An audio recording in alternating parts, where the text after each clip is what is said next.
majority of people in their waking day, in a normal day, spend about 70% of their time living in stress. And living in stress is living in survival. And the actual definition of stress is when your body's knocked out of homeostasis.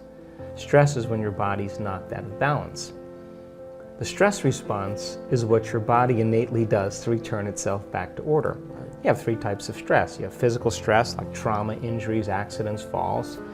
You have chemical stress, like bacteria, viruses, blood sugar levels, heavy metals in food, hangovers, whatever. And you have emotional stress, like traffic jams, internet connections, second mortgages, single parenting, 401ks, family tragedies.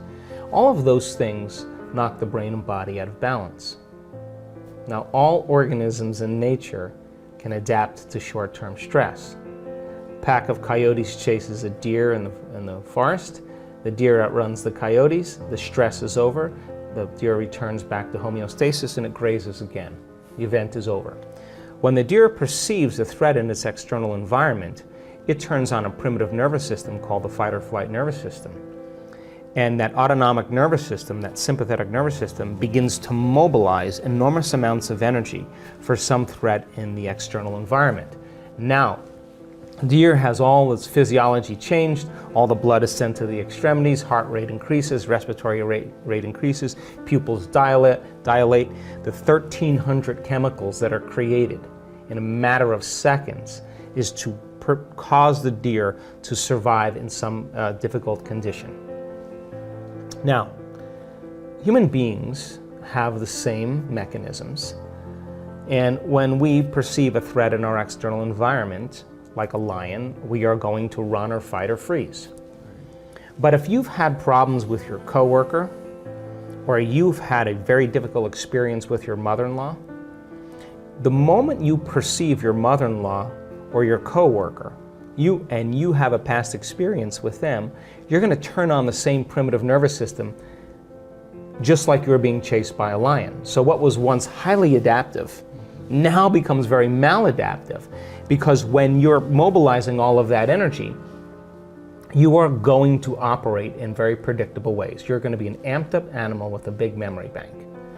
So that your blood flow is going to go to the hindbrain and away from the forebrain, which means you're going to react instead of think, rationalize.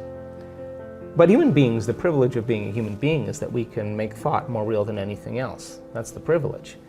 So then you can begin to forecast some future worst case scenario. And you can attend to that thought to the exclusion of everything else.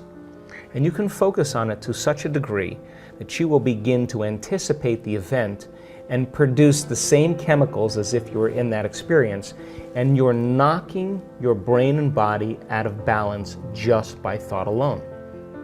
You can begin to unfold some past bitter memory that's tattooed in the recesses of your gray matter. And like magic, you can bring it to life. And in that moment, it's real. And you will produce the same chemistry in your brain and body as if that event occurred. And your body, as the unconscious mind, is literally living that experience.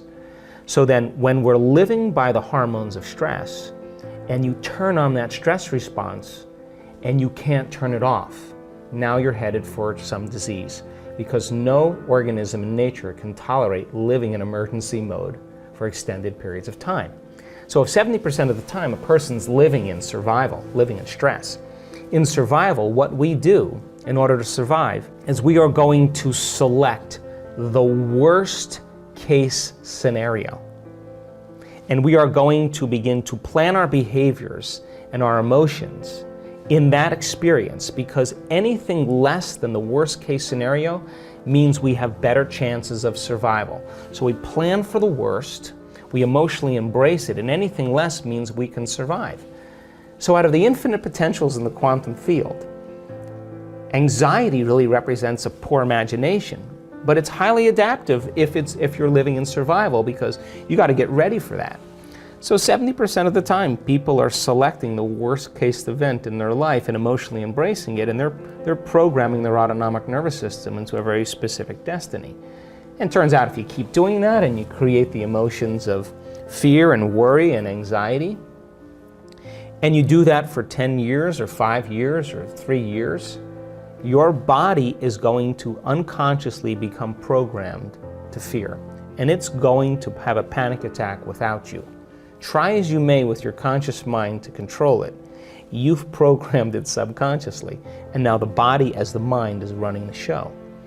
So the hormones of stress create the emotions of anger, of aggression, of hostility, of violence, of frustration, of hatred, of fear, of anxiety, of guilt, of shame, of hopelessness, of powerlessness, depression.